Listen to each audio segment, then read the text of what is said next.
friends. Welcome to the podcast. This is the JRPG Report, episode 185, and it is a super show. We've got all the happenings from Tokyo Game Show that have popped off so far.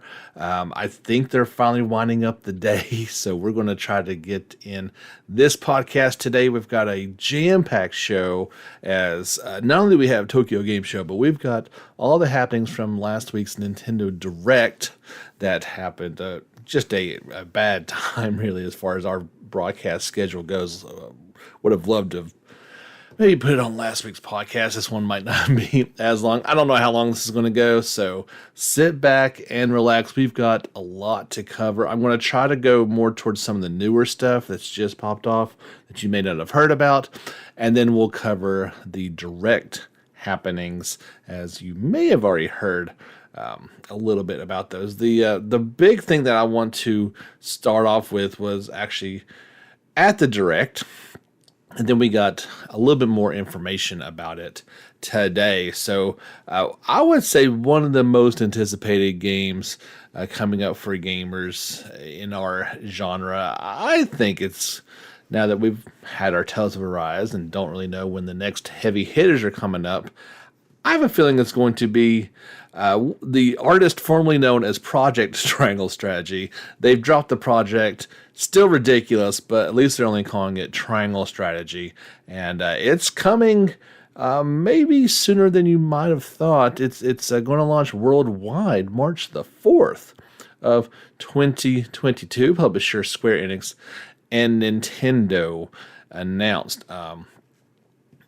They showed it off briefly, about a minute at the Direct, all in English, and then it re-popped up today in longer form, about 2.5 minutes for the trailer today. Part of it was, so it was about a minute and a half of new stuff in the trailer that popped at TGS. So here's kind of what's going on with that. This is that blending of the new HD 2D style that they're going forth with. This is maybe one of the first attempts at, well, not first time, I guess, Octopath Traveler was definitely that style too, but, we're going to see it in this game. We're going to see it in the remaster of Dragon Quest III. I think this is going to be an exciting kind of new look to it. I'm very excited about this. You guys know me, can't play the strategy games, but it looks incredible. So this is a story of three nations in their battle for control of dwindling resources of salt and iron. You command a group of warriors as Serenoa, the heir of the House Wolford, in a tangled plot where your decisions make all the difference. Key choices you make will bolster one of three convictions: unity, morality, or liberty, which together make up Serenoa's worldview and influence how the story will unfold. When faced with truly momentous decisions, multiple characters will weigh in, casting their votes on the scales of conviction. You've seen the scales in some of the trailers before. That's kind of where they're going with that. And I think in one of the trailers they said, let's turn to the scales or something to that effect. And it's it's got some weighty decisions. In these moments, the allies and decisions you make will determine the fate of whole nations in the continent of Norzelia itself. Finding the best location in turn-based battles can tip the tide of combat in your favor. Position units on higher ground to take control of the battlefield and gain the advantage with increased range. You can also flank enemies on both sides, then strike from behind with a powerful follow-up attack. Elemental chain reactions are also an important part of combat. For example, use fire to melt icy terrain, then use lightning to electrocute it. Push the enemy into the electrified water to see sparks fly in stunning HD 2D visuals. That's kind of the roundup from the Nintendo Direct. It certainly looks impressive. I kind of view this one as the spiritual successor to Final Fantasy Tactics. It doesn't appear that's at least at the moment, a franchise that they're looking to revive, so they're kind of going in this direction. Instead, like I said, coming out worldwide on March the 4th, exclusively to the Nintendo Switch console, as Nintendo's helping with the publishing on that. Today I'm just going to keep saying today. It's been going on for multiple days, but at today's TGS presentation, the new Triangle strategy trailer showed off various characters and more gameplay. Not only did the main cast appear, but it offered a glimpse of the other allies that the players will encounter along the way. This trailer was interesting because the game itself is spoken in English, but like the over narrative voice is in Japanese, so you kind of have an odd thing going on there. The characters shown include House Wolford Armmaster. I'm going to do my best with all these names, okay? Eridor Ballantyne, House Wolford Spy, Anna Pascal, King of Glenbrook Kingguard, Hewitt Buckler, and the Grand Duchy of Aesfrost, Tutor Higala Brenes. Some fancy names. Each ally wields unique abilities, and they were briefly showcased along with their introductions. For instance, Eridor launched a shield bash attack that pushed the enemy several tiles away and even knocked them off of a platform. Anna has the ability to inflict a status ailment. Poison was shown in the trailer when she attacks. Huguet is able to attack from both a distance and at steep angles thanks to her bow and arrow. And finally, Gila is a healer who can heal multiple targets at once. After the trailer's debut, the live stream showed a limited edition version. Looks pretty fancy. It included both a metal replica of the in-game scale seen in the making of important decisions and cards depicting the main cast. However, the English subtitles did note that this particular edition is Japanese release only. Maybe we'll get something here in the West that'll be a little bit different of it. Do I have that? Oh boy, there was a article, so you'll have to bear with me at points in time because I don't even know how many tabs I've got open at this point in time. Okay, here we go. Yeah. There was a list of all the changes that, of course, they put that demo out a while ago, got the feedback, and they've made a bunch of changes. Here is I don't know if we'll go through all this whole list, but here's the main things that they made. List of changes that will appear in this final version on March the 4th. Loading times is the main improvement. Loading times during events have been reduced and are now approximately 10 seconds shorter in the most notable scenes. That's significant. The aim is to further shorten load time by launch. That's a optimization type of deal. That's to be expected, but I'm sure that was one of the main complaints. Events. In the demo, it was necessary to return to the world map after seeing an event. In the final version of the game, you'll be able to view a series of scenario events in succession, reducing the number of times the player is sent to the world map. Very good. Autoplay and skip features have been added. Autoplay can be activated during the event with the ZR button, and events can be skipped with the plus button. There are now conversation logs, and the cursor speed on the world map is now faster. They have added the hard and easy difficulty settings. That's always good. In terms of battle, camera controls have been adjusted. Simulation mode has added, allowing you to check estimated results of actions against enemies outside of attack range. Weapon type icons are now displayed to easily distinguish an enemy's type and weapons. List of other things going on there. Other improvements, several of them have been noted. Button assignments have been adjusted, implemented a battle retry feature. There's a huge list of things that they have gone, and you've got to love when a demo was put out. First, we love that, of course, but this early and kind of using it as a beta platform, taking the feedback and actually implementing it. I feel like sometimes we get so frustrated because we give feedback and then lo and behold, the problems are still present in the final program. But I think this is shaping out to be, I think it's going to be a very big thing, Tyler. The strategy RPG market is needing something like this. Great title for the Switch on the go. So we'll see how it does. And again, coming to the Nintendo Switch on March the 4th of 2022 worldwide. Let's knock out a few of the quicker hits so I can close some tabs and get a little bit more going on here.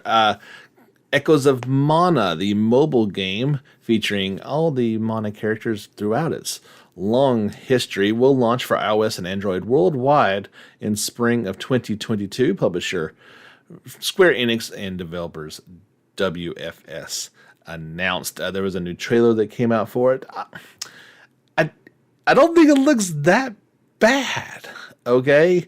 Obviously, it depends on if they're going to charge for this thing or not, how the gacha system's going to work. That's anytime you've got a mobile game, that's kind of the requirements is like, do I just pay for this thing or do I have to put up with the antics of free mobile games? When you see it in action, I don't think it looks terrible. It primarily showcased a lot of the characters from Trials of Mana. But we'll see. No word on that new Mana title. At least it was not ready to be shown in any shape or form that I've seen news on. But yeah, that one's coming out in the spring for a worldwide release. Capcom released the debut trailer and information for Monster Hunter Stories 2 Wings of Ruin version 1.4 update. It should be out as of this recording. Today is October the 1st, so it should have come out yesterday. Update adds the new monsters Molten Tigrex and the Dread King Rathios, as well as new co-op quests and sub-quests. Monster Hunter Stories 2 Wings of Ruin is available now for Switch and PC via Steam. There's an addition of changes. Let's see, if you have a battle buddy, when you select the Start Now, while in the Writers Hub, your battle buddy and their monster, if they have one, will join you on the quest. Higher difficulties, added additional monsters. There's a timeline of events that's going to go on for additional co-op quests and a litany of bug fixes, of course. Code Vein hit a milestone. Publisher Bandai Namco and developer Bandai Namco Studios announced it hit the 2 million total units sold mark. So it's a nice little ad there. It's only been out a little over a year. Exactly a year, September 27th of 2019. So in 1 year, hit 2 million. That's not too shabby. Sega, they announced that they're working on the Windows 11 version of Phantasy Star Online 2 New Genesis. It's currently in its final stages of testing. Microsoft plans to release Windows 11 on October the 5th, and they're going to be working on it and trying to get it up and running. Of course, get a lot of these PC games are going to be going through the same problems of trying to get us onto the new Windows system, which, I've actually heard that it was just going to be Windows 10 and just keep on getting updated, and kind of out of the blue. What was it? It kind of debuted at an event. I guess maybe it was maybe on Sunday Night Football or something. That's the first time I saw the commercial for it. It's like, oh yeah, by the way, it's coming out. And that was, I don't know. We'll see. I've always been a Windows as opposed to Mac person, so we'll see how it goes. As long as it's not like 8, we will be fine. This one came out back at the Direct, and that is Rune Factory 5 will launch for the Nintendo Switch on March the 22nd in North America and March the 25th in Europe. Publishers XC Games and Marvelous Europe announced. This came out back on May the 20th in Japan. So, wow, 10 months to get this thing ready for the West. Seems like a long, a long time to have to wait for that one to go. There was a new launch date trailer that came out for it. Here are the key features for the game. Adventure awaits. Saddle a monster mount and head out into the vast, vibrant wilderness to explore tranquil forests, ancient ruins, and even the inside of a volcano. I don't recommend going inside a volcano. That just doesn't work out too often. Gardener Guardian. Choose from 7 weapon types and fight alongside up to 3 companions. Then swap to farm tools to grow a wide variety of crops with monster farm hands. There's never a dull moment. Compete in cooking, crafting, and fishing contests, or invite a sweetheart to join you for stargazing and flower viewing during one of the Rigbarth's many seasonal festivals. And you can find your special someone. Date one of 12 eligible marriage candidates. Learn more about them by completing their unique storyline, and then pop the question and start. family. All this and more coming in Rune Factory 5 to the Switch on March the 22nd of 2020 in North America, and then a couple days later, March 25th in Europe. Radeon Japan has announced Mercenaries Rebirth Call of the Wild Lynx for PlayStation 4 and Switch. It will launch on October 14th in Japan for a bargain. That's 2,200 yen. Don't ask me what that converts to, but it's pretty cheap. There was a new trailer for it on this announcement. You can check that out, along with most of everything else that we kind of talk about on the YouTube channel. Not everything in particular. There was one video, and I'll state it when I get there, that just would not let me download in order to upload it. It was kind of weird. Mercenaries Rebirth is a tactical simulation RPG set in a fantasy world. Highly strategic battles unfold on isometric maps with differences in elevation, with battle results and support effects that vary based on character positioning. Skill points earned in battle can be used to learn and upgrade skills, change classes, and more, allowing for a high level of freedom in character development. Here are some of the key features. Rebirth Exceed. You can activate it by consuming the power buildup in your gauge at the top right of the screen as you fight and defend. Each character's Rebirth Exceed has a unique effect, such as dealing major damage to the enemy or healing all party members no longer able to fight. How to utilize your Rebirth Exceed is the key to victory. Smooth character animations. Well, that's always nice. The pixelated character animations during battle are smoothly animated with parts-based animation. Human characters and monsters alike are animated more vividly than ever before. There are 3D battle maps with 3D model-based battle maps. You can change the camera angle as you please during your turn. You might even uncover hidden items by changing the angle. And a full suite of options. In the options, you can turn the 3D battle map's grid display on or off, or utilize elements handy for grinding, such as simplified skill scenes and accelerated movement scenes. So yeah, that was just announced and coming out in just 2 weeks in Japan. I'll let you guys know when we hear about it. Coming to the West, publisher Bandai Namco have added Scarlet Nexus to the Xbox Game Pass for console, cloud, and PC. They also announced version 1.04 update and its first paid DLC, Bond Enhancement Pack 1. The free update 1.04 will bring 50 challenges into the game, giving the opportunity to unlock rewards for each challenge players will accomplish, including costume variations and weapon skins to change the look of any effect on their gear's performance. Additional plugins in the shop and new dialogues will be available, along with the newly added content. You can see this trailer over on our YouTube channel to see it in action.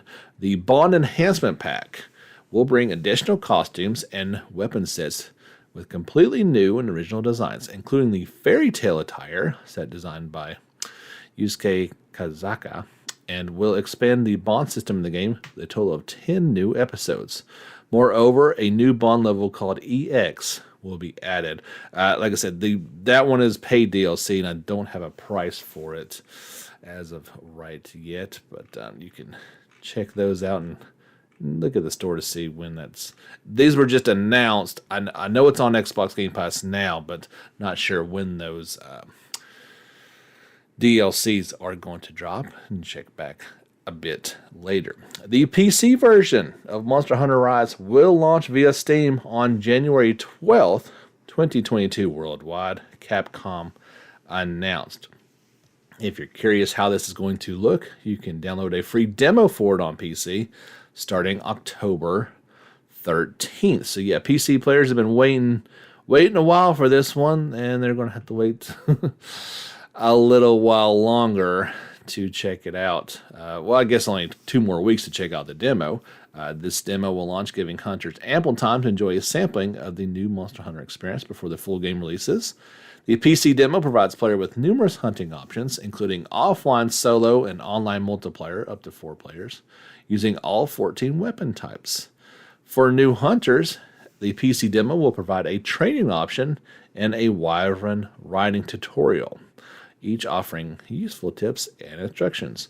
When hunters are ready, 3 different hunting quests and monsters are available to experience, each providing distinct levels of challenge from beginner to intermediate to advanced. I need to check where's that? Yeah. So also announced was Monster Hunter Rises expansion, Sunbreak. It will launch for Switch and PC via Steam in summer of 2022. It will include an all-new storyline with more monsters in addition to new locales, gameplay elements, quest rank, and more. There was a little teaser trailer that if you're watching the YouTube version of this, you are seeing right now. Let's see what's some more information about this. No, that's pretty much anything. The identity of the eerie new monster in the debut trailer has been confirmed as Malzeno, a fierce elder dragon who will serve as the expansion's flagship monster. So there you go. Also, we've talked about some odd collaborations in this game before, be it Mega Man or Street Fighter. Well, it keeps on coming. They're doing a crossover collaboration with Ghosts and Goblins. Yeah, old school NES players who enjoyed insane amounts of difficulty will remember Ghosts and Goblins. I think it's getting a revive, either coming soon or may already be out. Yeah, so you can now play as the Brave Knight Arthur from Ghosts and Goblins Resurrection. Oh, well, there you go. That collaboration will begin on October 28th. And if that wasn't enough, to celebrate his 30th anniversary, Sonic the Hedgehog is coming in November. That's all it was shared. There was no trailer for that bit of nonsense. But yeah, why not? With Sonic the Hedgehog coming. It gets more ridiculous by the day. And I don't know. I kind of like it. That's the proper level of ridiculous. I approve. I can't decide if this is a JRPG or not. It was at TGS. It has RPG in the title of it. It has Japanese. So let's just say it's close enough, right? So publisher Aniplex and developer Deskworks have released the TGS online trailer and screenshots for the hand-drawn notebook adventure game RPG Time: The Legend of Wright. You guys have seen this maybe a time or two before. It looks like a elementary or middle school child's notebook inspired by the JRPGs of yesteryear.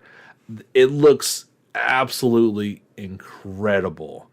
But it's got multiple gameplay elements to it. It is certainly not a turn-based JRPG, but it does have some really cool nods to Dragon Quest in particular in it. The only downfall, personally, is it's coming out for Xbox Series, Xbox One, and PC this winter, so I'm not sure if I'm going to get to be able to play it without souping up the PC quite a bit.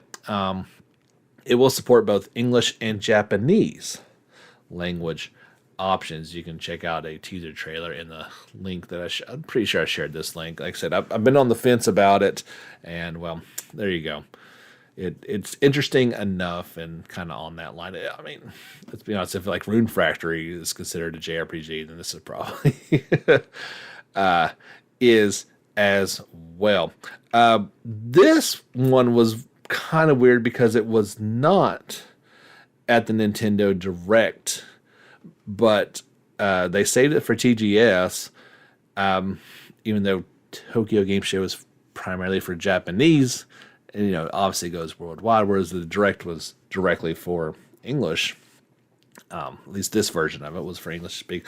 Anyway, a new trailer for Shin Megami Tensei 5 came out, introducing the game's English voice cast. You would have thought that might have been more appropriate for the Direct.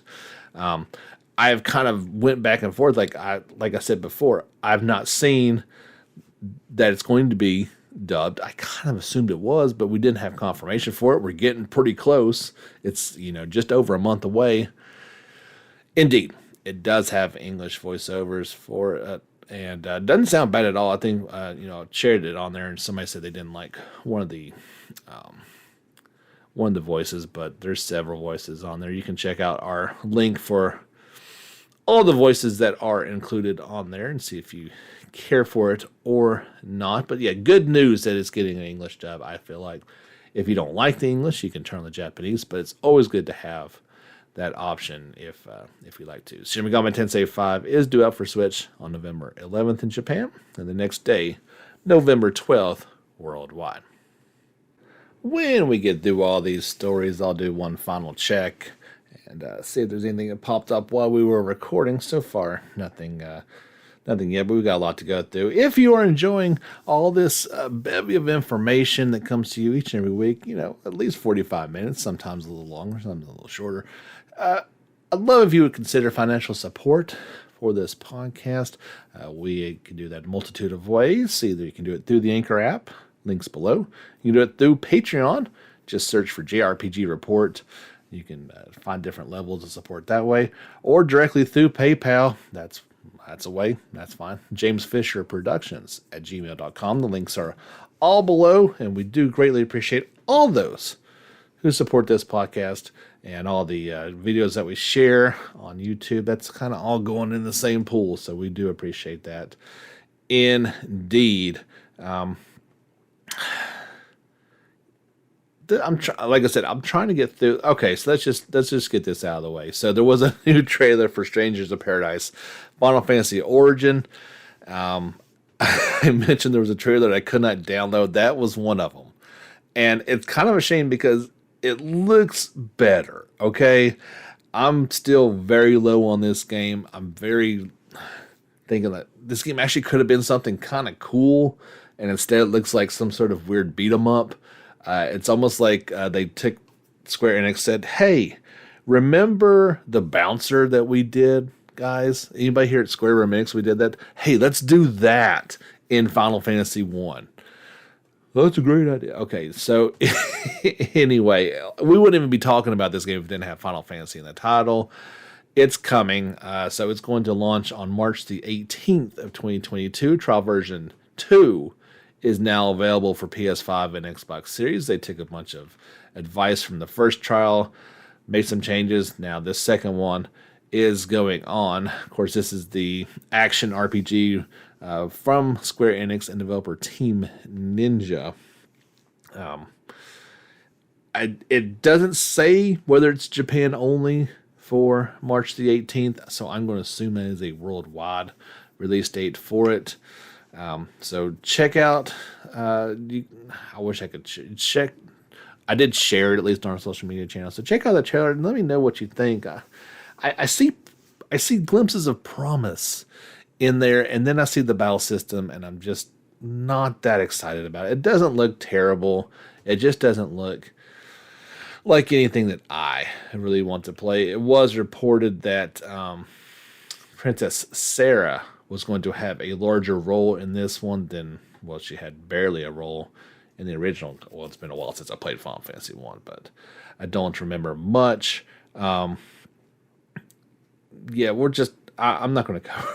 I'm sorry, I'm not going to cover it too much.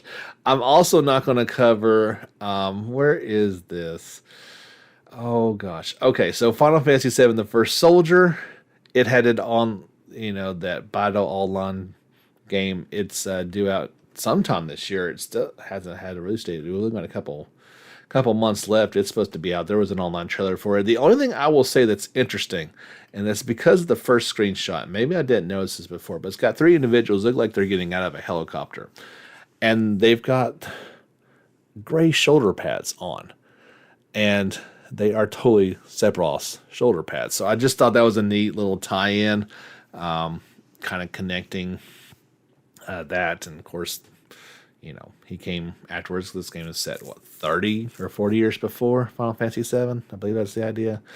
That's about all I'm going to say about that. This one came out at the Nintendo Direct, and old school players will remember a PS1 game called Chocobo GP. Well, the Switch is getting a new version of it, and it is a total love letter to Final Fantasy mixed with Mario Kart. It looks insane. It looks like a lot of fun. Yeah, but I don't know. It could be absolutely terrible, but I don't know. I just kind of feel like they're going to do it's almost like the Kingdom Hearts idea, the original, right? Where they took Final Fantasy characters and put it into a new story. This one feels like that, except they took Final Fantasy stuff and put it into a kart racer where chocobos are running around. So yeah, there you go. I just thought that was a neat tip of the cap.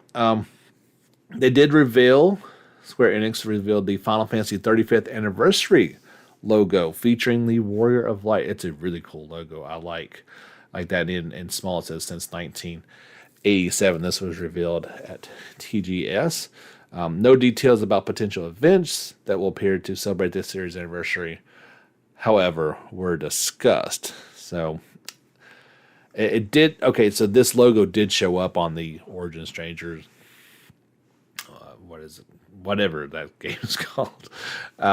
So it is, yeah, Strangers of Paradise, Final Fantasy Origin. It showed up on that. So maybe this will start popping up on different things that are Final Fantasy 1 related. Maybe there's more to come. That would be pretty cool. So I mentioned Strangers of Paradise. I mentioned First Soldier. As far as I've seen, we've not seen anything of that mobile Final Fantasy game that was kind of a more faithful retelling of the story. That's not popped up in any form that I can see yet.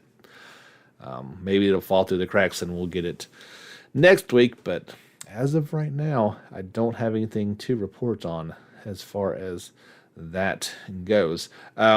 This is the last Final Fantasy bit that I've got, and it's an expensive one. Square Enix will release a Play Arts Kai figure of Aerith in her red dress from Remake. It is nearly as stunning as that scene is in the game. When she pops off in Wall Market wearing the red dress, your jaw drops. Cloud's jaw dropped, and it's coming. So this version, there's two different versions of it. The standard, her kind of standing more straight up, is 155. And then there's a static arts figure that's going to go for 179. These will release in June of 2022. I think they're doing pre-orders for that right now. So if you got some bucks to drop, far be it for me to tell you how to spend your money. It does look incredible. I'm not going to lie, that's for sure. There were a few titles that I thought I was hoping would pop up at Tokyo Game Show. We knew FF16 was not going to. We knew Dragon Quest 12 was not going to. We knew Persona 6 was not going to. One I was really hoping to see, and it's probably my most anticipated game for this year. It's coming out this year, right? This year, next year, whichever one is. One of my most anticipated new games because it's a complete wild card in my book. I have high hopes for Eiyuden Chronicles, and it showed back up at TGS, but not the way you wanted to. So they showed it, the town building action RPG mobile game, Eiyuden Chronicles Rising. Rabbit and Bear Studios shared a 2-minute gameplay video for it. Yeah. It's a town-building action RPG set in the same world. It weaves together pre-war tales of various characters who will eventually become your companions in the full Eiyuden Chronicle game. This version of the game will feature a portion of the cast in the original story with thrilling action and engaging town-building elements. There might even be some small perks for players that link the game together. Okay, no, I was wrong. Okay, so this game is coming out in 2022. It's not mobile. This is coming out for all systems. Okay. It looks like a mobile game. When you see it in action, it's kind of a side scroller and it looks pretty basic. So it's coming out on every system, followed by the main game coming out in 2023. So, one of my most anticipated for 2023. Let's just put it out there. This game, I could really care less about. It looks bad. like I said, I just confused a console game for a mobile game, so that's probably all you need to know about that one. Just give us the game. Like, quit wasting your time with this thing. I don't know. I wanted to be excited about it. Let's just say it was a mobile version and you could carry over some rewards into the main game, I might be semi-interested in it, but I'm certainly not going to pay money for this thing and then come out. So the Switch version was newly announced for it, in addition to PS5, Xbox One, PlayStation 4, and PC via Steam's and Epic's Game Store in spring 2022.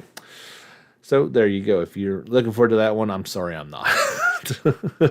That's just the way it's going to go. In no duh news, Falcom's CEO Toshihiro Kondo expressed his interest in bringing the Legend of Heroes Kurono Koseki to PS5 and Nintendo Switch. He revealed that the game will not have a major title update. The previous entry, Hajimari no Koseki, received the post-release Beyond the Reverie update in October of 2020. The development team will instead be moving directly towards the next title in the Trails series. His quote, "There is nothing tangible I can tell you about the PS5 and Switch versions of Kuro, but I do want to do them in the future. There have been requests for a PS5 version coming from outside Japan." Why would it not come from inside? I don't know. He said, I feel like the Republic arc will not end with just 2 titles. No, it was kind of revealed this was the halfway point. So this is going to go on for a while. No news about it getting a Western release, but players in Japan are enjoying it right now as it released yesterday on September 30th. But yeah, of course there's going to be a PS5 version. I can't believe there's not already a PS5 version. Now Switch, they're going to have to kind of play it down to make it play on that system. But we will wait and see. Blue Reflection Second Light showed up at Tokyo Game Show, and it was announced that there is a demo coming for Japan via the PlayStation Store and Nintendo eShop. It is out. The demo is out right now. The demo will include 2 parts. The prologue part, which you experience the game's systems, and the beginning of the story, and then the story experience part. Enjoy a scene from midway into the story featuring the protagonist Hiyori. Users who clear the prologue part and keep their save data will receive the rabbit head accessory for AO and the preparing for the unknown fragment. So, yeah, there you go. So the demo's out now. The game is coming out on October 21st in Japan, so that's about 3 weeks. Tidum.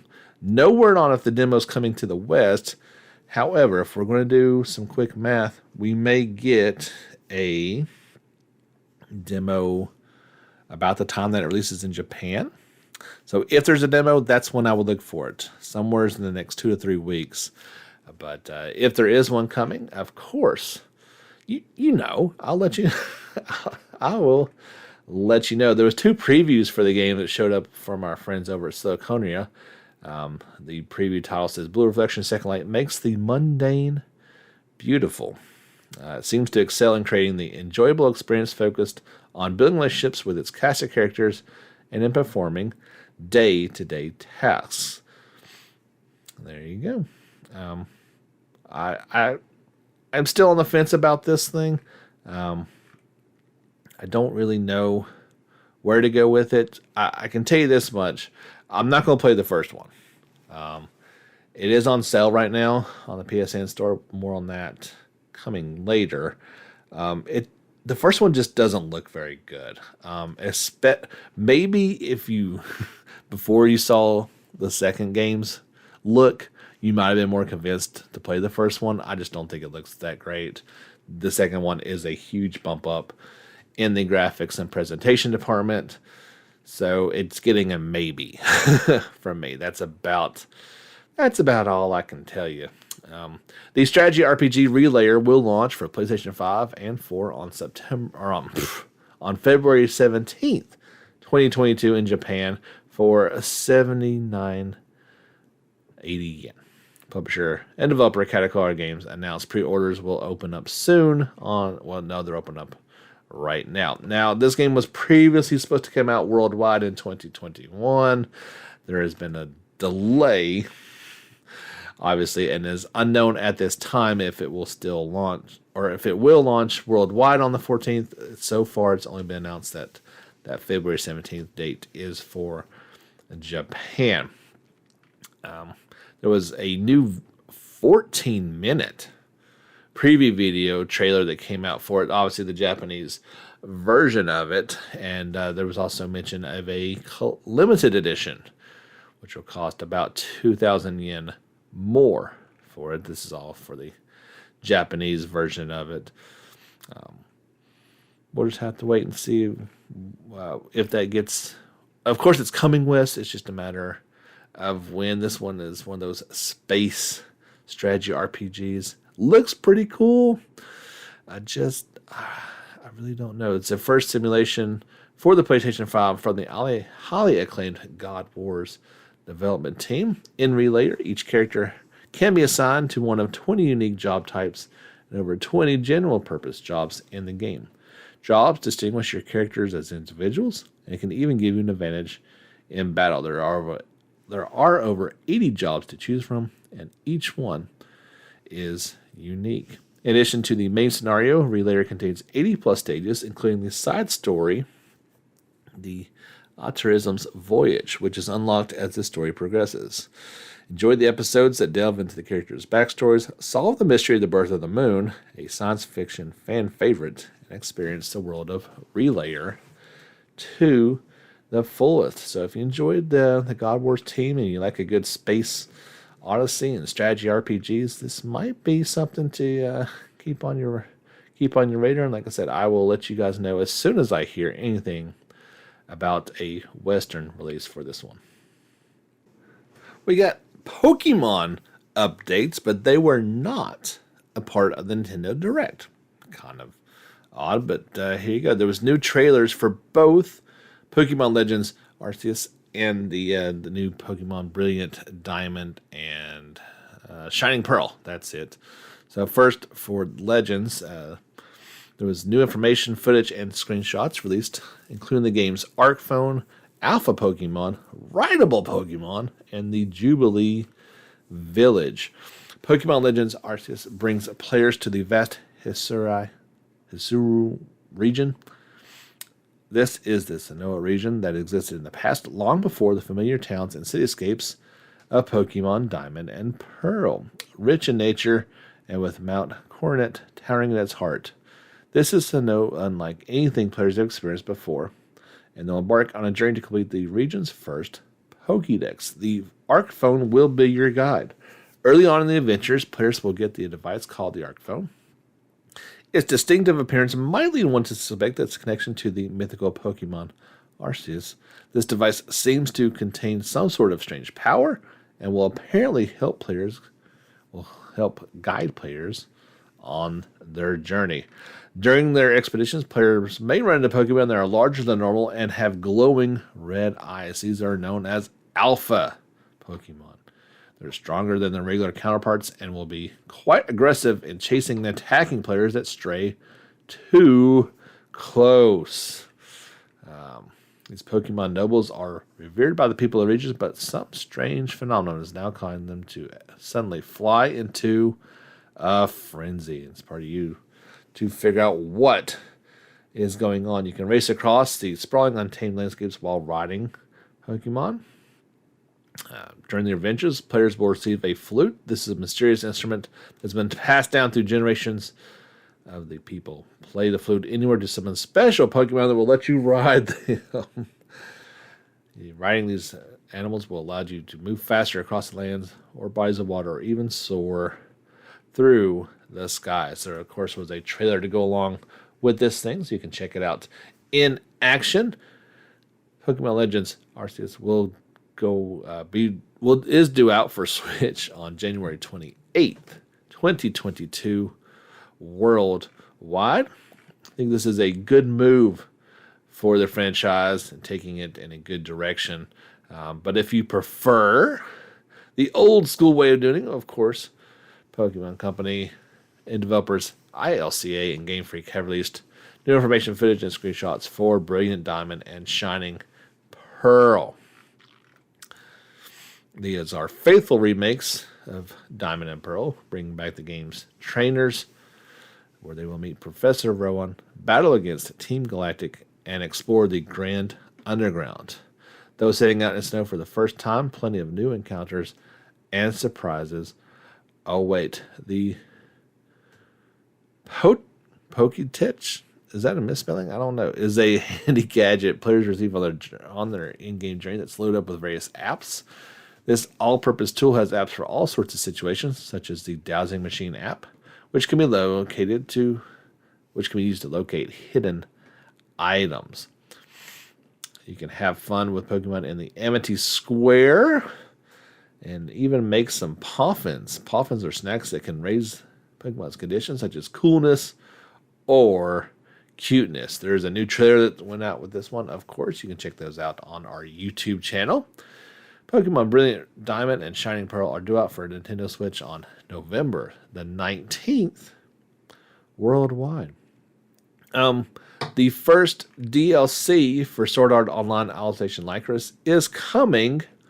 But they did talk about why it was delayed. Following the update for the first major add-on, we talked about the second add-on and free updates. Both are in development.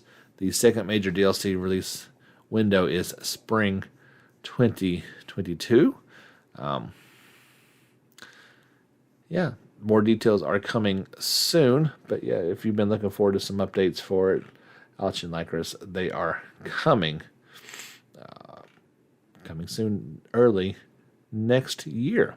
The Caligula Effect 2 released a new trailer introducing the game's characters from publisher NIS America. Here are some of the main characters. There's a lot.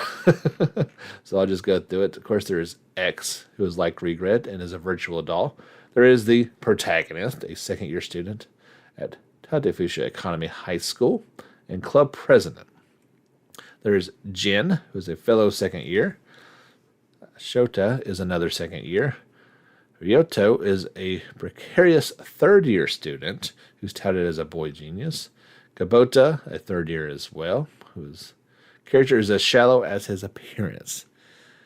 Kiriko is a first-year student, short blonde hair. Sasura is a third year, who is as lovely as she is serene and warm. Nico, a first-year student, greets all encounters with a radiant smile and glittering eyes.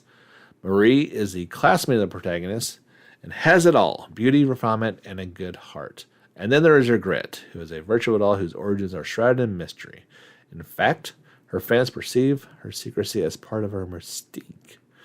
And then, of course, there are the, hope I can get this name correctly, the Obligato musicians. There's Machina, Pandora, Mukun, #QP, Dr. Cranky, Huden, and Bluffman. The Caligula Effect 2 launched back in June in Japan and is due out on October 19th in North America and October the 22nd in Europe. So you'll head over to our YouTube channel, or if you're watching this video podcast on YouTube, you have been watching it as well. You can see the full thing and check out all these characters coming soon, and not too long, just a couple more weeks on the 19th. So every year there's a couple big sales, in particular on the PSN store, that I like to take advantage of. Golden Week is always a great one, and it seems like now we're getting two Big in Japan sales each year. I think they've already had one this year. Maybe it's only 1 year. I don't quite remember, but there is another Big in Japan sale going on right now, and it is huge. I can't go through every single one of them, as there are 236 full games in this sale. And that is not all. So if you're like, well, I've already got, I've got the game, I don't really need any more of it. There's a ton of DLC items that are on sale as well. So maybe you're like, yeah, it's way too much. I ain't paying that. Well, maybe you might check it out. It ranges from costumes to episodes, everything so big. So I'm going to go through these as quickly as I can and kind of just name some big ones. All the Akaba's Beats and Akaba's Strips games are on sale. I'm not going to do prices because there's just too many of them. So every Atelier game that I know of is and available on PlayStation is on sale, at least 25%, some of them up to 50%. So you've got all the way going back to Verona. All the DX versions of them. Yeah, if you don't have an Atelier game now, this is the time to get it. I mean, you've even got stuff like the Atelier Rises Digital Deluxe version, which is normally $72. It's half off down to under $40. So if you've been waiting and you play digital games, this is a good time to try to pick some stuff up. If you are a glutton for punishment, you can get Balan Wonderland. It's half off. Like we talked about Blue Reflection. Second Light's coming. You can pick up the original for $30. There you go. If you want to check out what all the fuss is about, there you go. Code Vein Deluxe Edition is normally $80. It's down to $20. Crystar. I think Jake did a review for that one. Normally $60. It's down to $18. Why not? Why not spend a couple bucks on that? Death End Request 2's down to $20. Demon Gaze 2, $10. Digimon Story Cyber Sleuth, under $20. Disgaea 4 Complete Plus is $30. And this, I'm just going to JRPGs. So there's tons of other ones. You've got all the Double Dragons on sale, and Dragon Ball games. Dragon Quest Builders down to $30. Builders 2 is even cheaper at $26. The Heroes games from Dragon Quest are on sale. Dragon Quest 11S Echoes of Exclusive Age digital down to $26. Cannot beat that game. And its price in particular. Fairy Tail. This game, I've been one to add it to the collection, and it is already limited. You're going to pay more than retail for it. So this, in particular, this might be a good game to pick up digital as it's down to $40. The remake of Final Fantasy Crystal Chronicles is $12. If you've been holding off on remake, it's down to $30. Half off on Zodiac Age, Final Fantasy 12, $25. If you've somehow still not picked up 10 and 10 2, it's $12.50. Can't beat that price. I thought 9 was on sale too, down to $10. It didn't show up on this list. I announced it Suna down to $20. Is it wrong to try to pick up Girls in the Dungeon down to $22? If you're looking for a fun non-JRPG game, I recommend Katamari Damacy Reroll for $9. Languster 1 and 2 is $25. Legend of Mana down to $22.50. Lost Fears $20. Mega Dimension Neptunia VIIR, I believe that's how it's supposed to be pronounced, is down to $12. All the Mega Man games. So you can pick up every single Mega Man game, 1 through, was it 9 or 10? 10. 1 through 10, all combined for $16. Psh, awesome. Yeah, the Mega Man X games are on sale as well. Monster Hunter World, $15. I said I wasn't going to do prices, but here I'm doing prices. Neo, The World Ends With You just came out. Already on sale for $42. Neptunia Reverse down to $35. Neptunia Virtual Stars, $32.50. Nier Automata Game of the Yoha Edition, $20. Bones, pick it up. Nier Replicant, already on sale, less than $40. Ni no Kuni 2, I didn't enjoy paying $60 for it. I tell you, if I'd have got it for $9, I'd have been pretty darn happy. That's a really good price, 85%. 85% off. That's a lot of cash. If you don't have Persona 5 Royal, $24. Even the Ultimate Edition, normally $100 down to $40. Strikers is on sale, less than $40. That's a pretty good deal. I'm still going.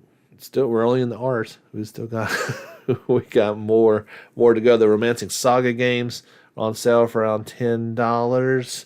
Scarlet Saga Scarlet Grace Ambitions, $12. Scarlet Nexus, PS4 or PS5 version is $36. Secret of Mana, the not so great remake, down to $20.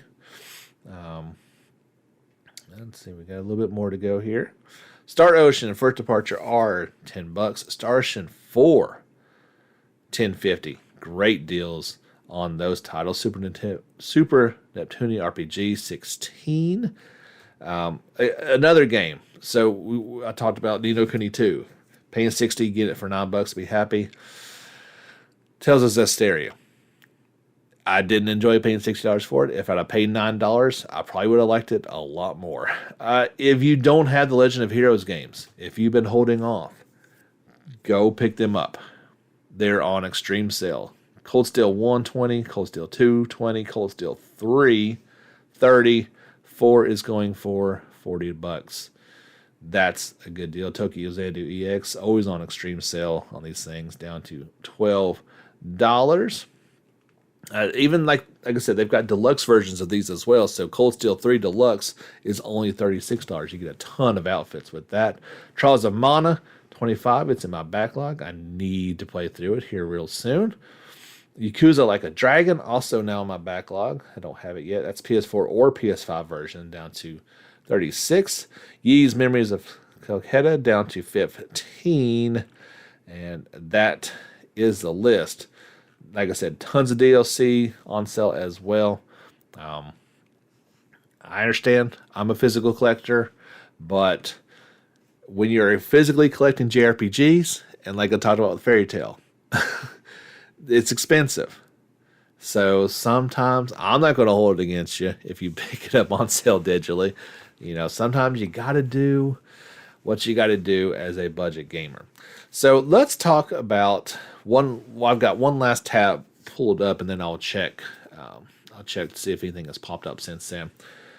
I'm going to make some people not happy right now, and it's Tales related, but it's maybe not what you think. Tales of Luminaria, the upcoming mobile game. I'm sorry. The more I see of it, the more I like. They released a... How long was this video for it? I don't know. Anyway, the answer trailer. Check it out. Okay? Don't worry about the animation. There is a gameplay snippet that I put on the YouTube channel. Go check it out. You have to play this game vertically, okay? So that puts your controls at the bottom of your phone. Your fingers are not going to be covering up things. It's got a tall view, so it's a little different. I know you want to play it in widescreen. I get it. But when you're playing a game on your phone, your fingers are going to be covering up stuff you can't see. This feels like Tales of the Abyss. And I know it's not like that, but it's kind of got that older feel to it. As I'm playing Tales of Abyss, I'm super loving it. Don't get me wrong. But this feels like the Tales games that I grew up on and loved and cherish. Okay? So I think they're doing right on this one. Now, it remains to be seen if this is going to be a gacha game or if I'm going to pay for it. Honestly, I'd rather pay a few dollars for it and just get the game. You've got 21 main characters for this game. They all look to be fleshed out. They all look to be pretty cool. I'm doing a character video pretty much every day. Bandai Namco is sharing these things. Pre-registration is open for it now. I'm going to pre-register for it. I'm going to check it out, and I think I'm going to enjoy it. Is it a great game? Probably not because it's mobile, but I think it's going to be closer to the Tales experiences that maybe I used to like. Obviously, playing with the phone, it's going to be a little bit different, but I'm looking forward to it. I invite you to give it a chance. Now, if you look at these gameplay videos and you still think it's not for you, that's great. Just ignore it like everything else. But I'm giving this thing a second chance. I wasn't thrilled about it when I first saw it, but the more I see, the more I like. So let's take just a quick 5-second break. And while I'm checking, why don't you go check over to our YouTube channel, subscribe there. Give us a like on Facebook and follow us on Twitter. So I checked everything and there's nothing yet. The day 2 or 3, what day is it of the Tokyo Game Show? Game day 2 has wrapped up. There's still 2 more days technically, so that should give us plenty of stuff to talk about next week as well. In particular, I guess the Sega thing just wrapped up. I don't see anything on it, so I don't know. We'll keep that for next week. I think we've hit the hour mark, so we've had a nice long podcast, a good chat. Indeed. Keep in mind, next week we're back to our Thursday regular podcast. I'll wrap up anything that we didn't talk about this week at Tokyo Game Show, as well as sometimes things pop off afterwards. I kind of doubt it, so it may be kind of a shorter podcast next week. That's just the way that it goes next time. I will be posting stories on our social media channels, asking for mailbag submissions here in the next couple days, as I'll be on vacation the next week, and I'll pre-record a mailbag special for you guys the week after. We'll wrap up anything in those 2 weeks that did not get talked about. If you're not a social media person, as I wish I wasn't sometimes, you can just email me a question directly at jrpgreport@gmail.com. That would be just fine, and we'll talk about it. Talk about then anything you want to talk about, that is fine. Be thinking about questions to submit. We'll have a fun mailbag podcast while I'm gone. That's going to do it for at least part 1 of Tokyo Game Show. Had that Nintendo Direct stuff mixed in there as well, so it was a lot of fun getting to talk about. I kind of feel like this was a little underwhelming. Obviously, there's still stuff to come, but it is what it is, and maybe we'll have some fun stuff to talk about next week. Thanks so much for tuning in. Don't forget to follow us on social media channels and consider financial support if you are so inclined. I'll talk to you guys again next week. James Fisher signing off for the JRPG Report. Get back out there and level up.